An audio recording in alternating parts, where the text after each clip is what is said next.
I'm Christine. It's almost time for City of Heavenly Fire. Before I continue, I'm going to let you know you shouldn't be watching this video unless you've read every single one of Cassandra Clare's books. Not just the Mortal Instruments series, but the Infernal Device series as well. And if you stay, you're going to be spoiled. I warned you.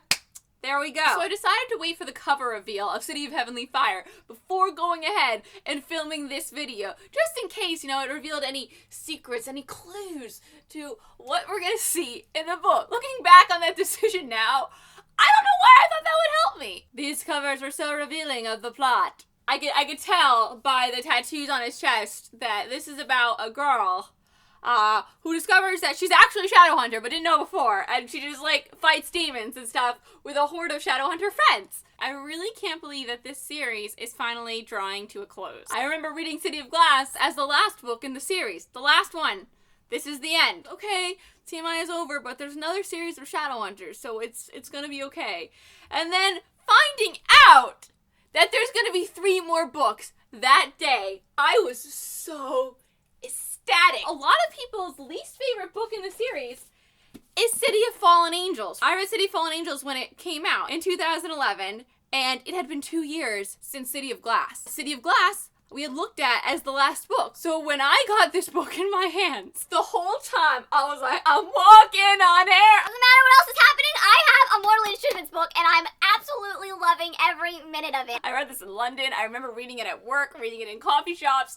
I finished it on my train to Scotland. Here we are again, and the end is upon us. For realsies this time. We just got the cover. Oh, it's the Morgenstern family Christmas card. I don't know if you missed it. I got one in the mail. It's on my refrigerator. Sebastian dyed his skin blue and grew wings for the picture. It's like she almost wants to stab him, but he's like, no, we're gonna get married. We're lovers. I'm hot. I have blue skin. We belong together. Prepare to be hooked, says Entertainment Weekly.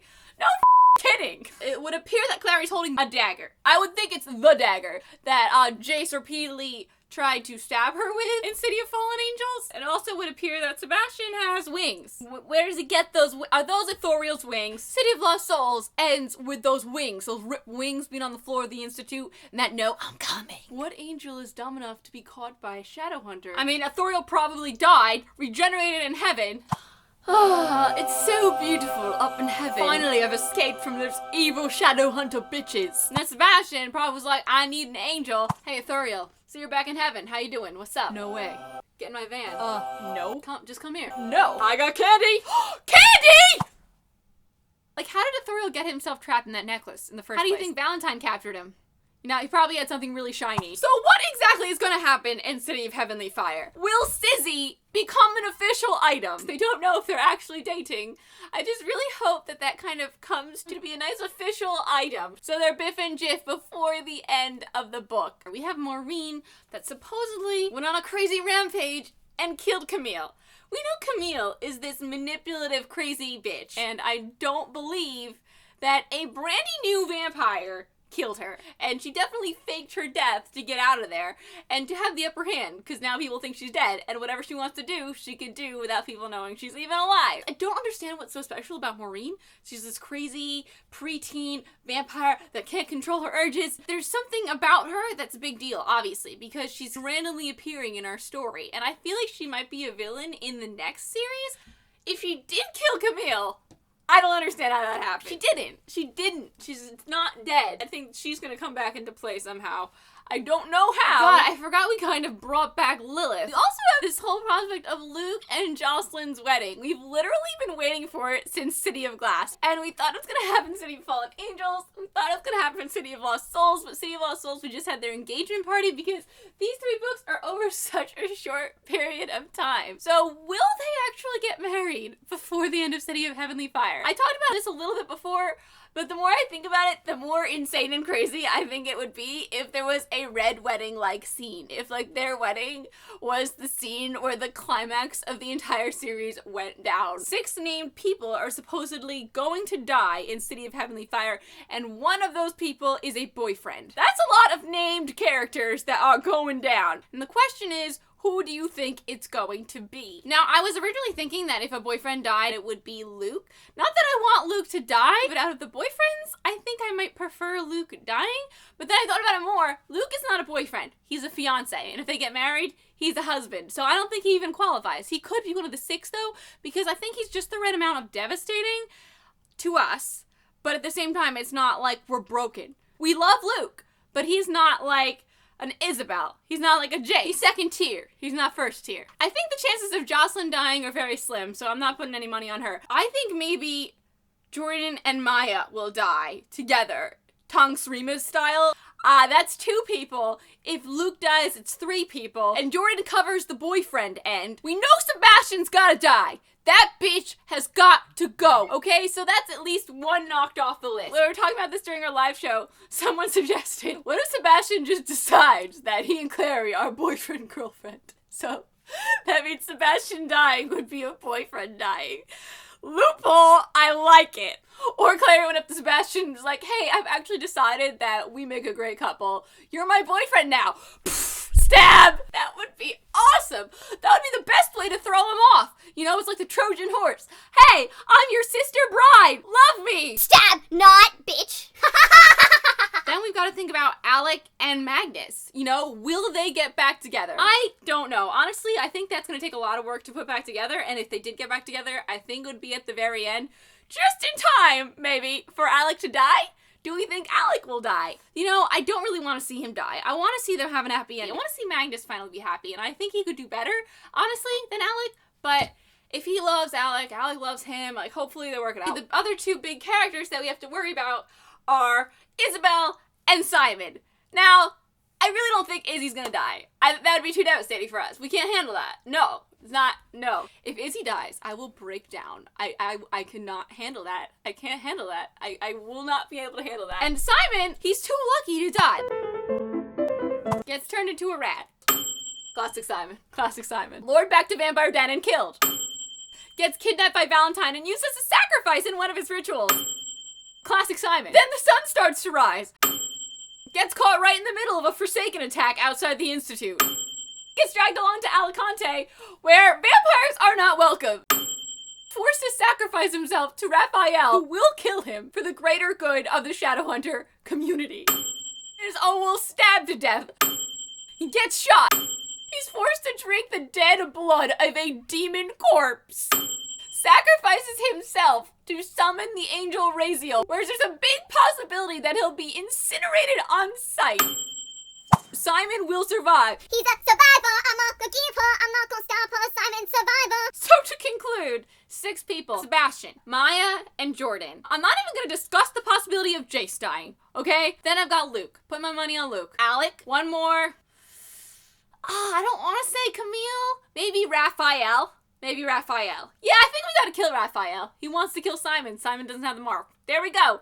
6 people. I will be happy if I'm correct on just one of those people. Because there's so many possibilities. It better not be Jace! So, what we have to do for Jace in this book, we have to get rid of that friggin' heavenly fire that's firing through him right now. Because he can barely touch Clary. My theory, and probably a lot of people's theories, is that this fire is going to be transferred to Jem. Spoiler alert! Jem is brother Zachariah. So, Jem is going to be in this book. I hope he's a huge part of City of Heavenly Fire. I'm just going to be so excited. I want to see Jem turn back into Jem. And I think hopefully that'll happen early on in the book so he can participate in the rest of the book, right?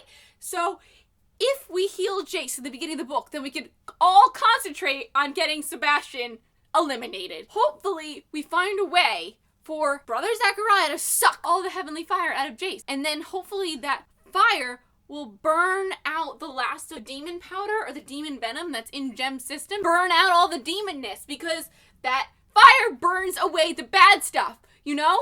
You know? So how can we do that?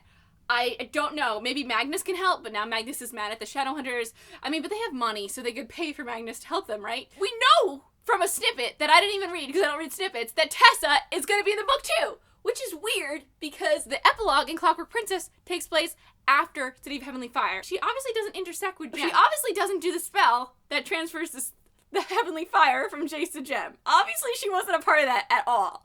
You know, not that that's definitely going to happen, but I really think the cure lies in the heavenly fire. Say that happens, right? Say we cure Jem in the beginning of the book, and then we spend the rest of the book trying to bring down Sebastian. Now Jem wants to help, right? They just saved him. Jem travels with the crew and helps take down Sebastian, and he fights alongside with Jace, and it's like, and they fight together, and I'm gonna cry if that happens because it'll be so beautiful, but I want it to happen so bad. Will we see Emma Carstairs in these books? Supposedly we get introduced to the characters that are going to be in TDA, I think, in this final book. How cool would it be if we saw Jem meet her in this book? They're relatives. Like, I really, really hope Jem and Tessa are a lot in TDA. That would be ideal and wonderful. So the last we saw Sebastian and his crew, they were in Europe. Now where are they now? There's the whole issue that Amatis is one of these demon shadow hunters. Is there a cure? Can we cure people who are demon shadow hunters, or will Amatis have to die? Can you imagine all these evil demon shadow hunters at the airport? Getting ready to board a plane to New York City. They probably hire a warlock to make them a portal. I have a sister, and I teach her to love me. Can you imagine Clary sitting next to Sebastian? Clary, watch this. I saw this really cool trick in a movie once. He takes a bubble from the portal and puts it on the other side of the room next to Amatis. And then he's like, watch, and takes out a knife and shoves it through the portal and slices Amatis' throat. Through the bubble, with the bubble. Clary, you see my trick? Wasn't that cool? Marry me now. Marry me. Are we going to find out who Magnus's father is? Okay, we've had so many references to the fact that Magnus's father is a really powerful demon. We still don't know who it is. Is Sebastian gonna be allied with his dad? And then he has to confront his daddy issues head on because he's right next to Sebastian when they had that big war at the wedding? Huh? Whoa. I hope we fix Jace. I want to see Jem. I really, really hope Jem is a big part of this book, because it's going to be so much fun to see him interacting with the kiddies and tell his story and talk to Jace and just even a conversation with Jace. I'm so excited for this book. So excited. If you have any theories, share them with me. Tell me who you're putting your money on for the 6 people dying. How will the Fairy Queen interact in this book? I didn't even think about that because she has been weirdly popping up over and over again. Clary used her little bell, right? Or did she not use the little bell? What? Can't I remember these things? Will the fairies be the one to help cure Jem and Jace? Or to help exchange the heavenly fire, get it out of Jace and into Jem? This is the shot of him burning down the world. He's gonna burn down the world. Fat chance! How many times do you think Simon's gonna almost die in the last book? I'd say at least twice. Please share your thoughts. I'm Christine. Thanks for watching. I'll talk to you next time. Bye!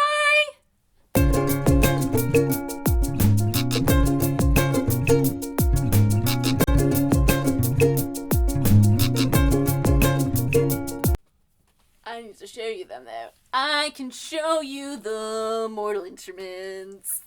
Shining, shimmering, poisonous. I want to spread these like cards, but I can't really. Can we do it? Nope. Nope. A whole new world, one filled with demons you need to slay.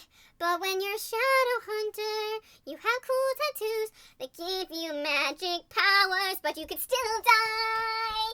So don't get too comfortable over there. Irates don't always work. Don't be a jerk and break my arm for fun because you're mean. Oh, that died. I thought I was going somewhere with that.